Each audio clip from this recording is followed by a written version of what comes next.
Albert Owen. Thank you very much, Mr Deputy Speaker. And I beg to move that the House has considered Welsh affairs. And I too want to thank the Backbench Committee for selecting this debate and the co-sponsors. And I want to pay special tribute to the member for Cardiff North for joining myself and others in putting the case for this debate. I am proud to be a Welsh MP, proud to serve in the House of Commons, proud to be Welsh, proud to be British and proud to be an internationalist. And I say that because of the enormous contributions that Wales has made to Britain and to the globe. I was hoping to make these opening remarks as the Welsh team were on the way to winning the Six Nations Championships and be by now Triple Crown winners, but that's not so. But we still are a very united country. And that's the theme of my brief speech today, Mr Deputy Speaker, is that of unity. Because yesterday we celebrated, as Welsh people, with patriotism, and we had an excellent service here in the House of Commons, where the Speaker's chaplain, I wanted to put that on record, Mr Deputy Speaker, officiated in the service in both English and Welsh. And it is now on the record that we are allowed to use the Welsh language in future Welsh Grand Committee debates. And I think it's important, and I would say to the Deputy Speaker, he should take a leaf out of the book of the Speaker's chaplain and attend one of those debates and speak in both Welsh and English, because I know he is a great visitor to my constituency and to many parts of Wales. Before I move on to some of the issues that have shaped the last 12 months, I wanted to say that the last 12 months there has been some good news. I remind members of the excellent performance of the Welsh football team in the Euros 16 when we led the way for the United Kingdom, and also remind members, especially on this side, that Labour was returned to government in the Welsh Assembly, and we have again a Welsh First Minister. Since David's Day 2016, though, Mr Deputy Speaker, there has been some issues that have divided the country and divided the world. We've seen Brexit, which divided many of our constituencies, divided Wales and divided the United Kingdom, and we've seen Bush elected as leader of the United States. And the talk of building walls goes against Trump. I mean, I said Bush, but I'll reframe on that mistake I made before. He's worse than Bush, I'll have to say, Mr Deputy Speaker. But the serious point I'm making, he's talking about building walls. And when somebody talks about building walls, he asks, which side of the wall do you go? Well, that's divisiveness I think we need to put an end to. And of course we need political debate, and we need critical thinking and broad opinion to shape our future. But we also need, I think, now to stop talking about Brexiteers and Remainers and talk about the 100% that we elected to represent. I see in Scotland they still talk of the 45%. But if we're to move forward, we have to move away from that tribalism and move to unite us all. Now, Welsh MPs, as you know, Mr Deputy Speaker, have played a pivotal role in this House of Commons, and they have brought forward policies and concepts that have united the United Kingdom. I talk about Nye Bevan and the national health, something that we all support, because that helps universally all our people.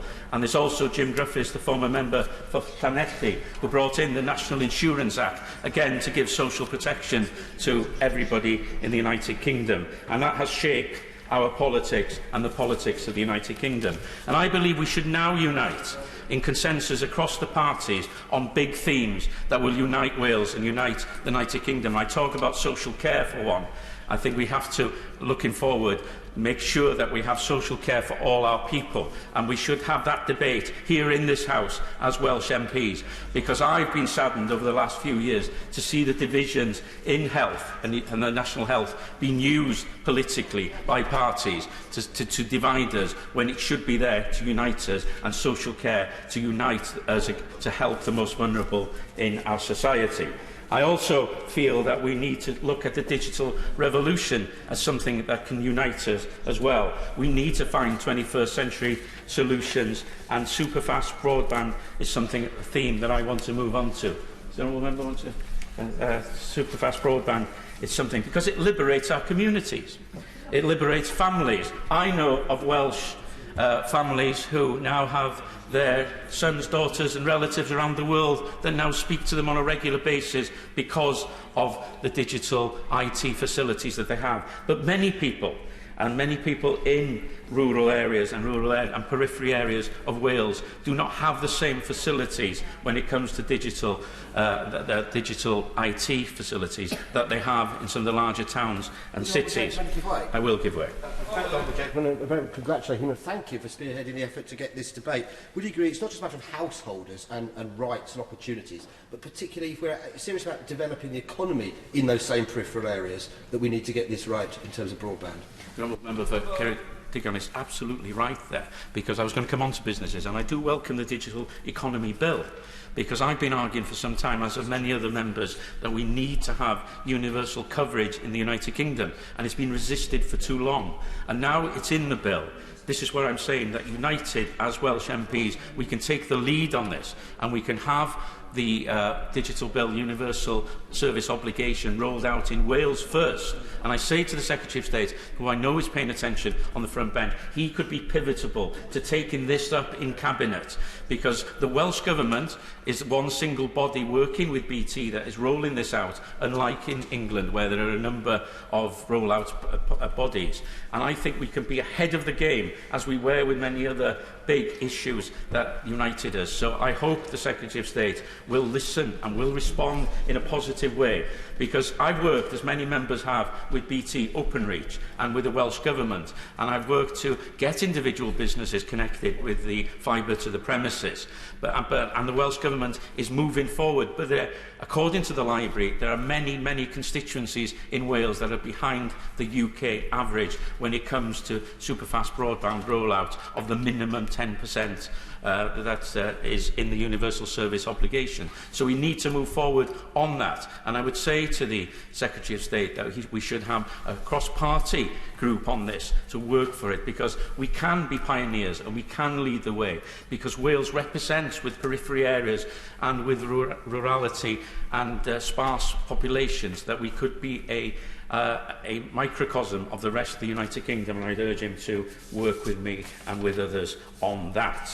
I also wanted to talk about those rural areas, because many of those rural areas that don't have the superfast broadband at this moment also don't have gas mains, pay more for their fuel, and are very much disadvantaged and socially excluded. So it is a serious issue that I raise when I talk about broadband being a one step to those areas. So I would hope that members would work with me on the campaign to do that. We also need a transport system that works for the whole of the United Kingdom. And I know the government has been pushing the case with the Welsh Government and with others to get better cross-border facilities, particularly in south and north of Wales, because it's important that we're an integral part of the UK network. And I would say again to the Secretary of State that he will get the backing of this side of the House if he pushes for not just electrification of the North Wales line, but also for better facilities between North Wales and Manchester and Liverpool airports, because it's absolutely essential. Many of my constituents, like the Honourable Member for Aberconwy, don't actually come down to Heathrow and Gatwick if they can get to Liverpool and Manchester, and making that easier for them will be a good deal for the people of North Wales. Now, I was in at the beginning of the women's debate, Mr Deputy Speaker, and I was very moved with the opening speech of the member for Birmingham Yardley when she talked about our colleague Jo Cox, and I wanted to say that her maiden speech will go down in history, not for the way that she left us so sadly, but the fact that she talked about uniting people, and that more that unites us than divides us. And I think we need to take that forward as an emblem. On this St David's Day, one of the first St David's Day debates was one of my predecessors, the lady Megan Lloyd George, was one of the first pioneers. She stood up for women across the United Kingdom. She stood up for Wales as an integral part of the United Kingdom. She wasn't afraid to talk about high unemployment and to fight for the national health, for social insurance. She had the good sense to move from the Liberal Party to the Labour Party. But she pioneered those very big subjects. And I think Wales can be very proud in this House of Commons that we have an annual debate, but that throughout the year we are pioneering members of Parliament across parties, and that we work together for the best for our constituents, and that we work best for Wales within a United Kingdom as outward-looking internationalists. And I am proud to open this debate, and I look forward to hear. Before, I'm sure the member wants to intervene, as he did earlier. I'm grateful to the honourable gentleman for... All of you'll have to stop that. Albert, how long has he been here? I'm grateful to the honourable gentleman for my honourable friend for allowing me to intervene, because he did raise a number of issues that he wants to put to government. And I'd just like to ask him if there's one of those issues he would put the impact of the revaluation on business rates, on businesses throughout England and Wales. The Welsh Assembly Government is helping businesses quite considerably, but I have, for example, only this today, Mr Deputy Speaker, received notice from one business that business rates are rising from £22,000 a year to £66,000 from April the 1st. Now, I think the government should be looking to address this in the budget next week. Would my honourable friend agree? I certainly do agree, and if it had more time, it's certainly an issue I would have raised, because we did have re-evaluation earlier in Wales, and we had a transitional period, and that has come to an end, and many of our friends in England are looking to Wales to see what's happened. So we need to work together to help particularly rural businesses that have been evaluated on the size of their premises. There's many horse riding schools in my constituency, one of which I visited, didn't ride a horse, but went there on Friday, and they are suffering from that. I just wanted to finish very briefly on Brexit, because I do feel that the UK government must take the Welsh dimension to Brexit far more seriously, and I'm sure and I hope that they will, because the Joint Ministerial Committee is an important one in areas which are wholly devolved to Wales. That voice of Welsh MPs and the Welsh people needs to be filtered through to government level. The Prime Minister is the Prime Minister of the United Kingdom, and she represents Welsh interests, and it's important that devolved administrations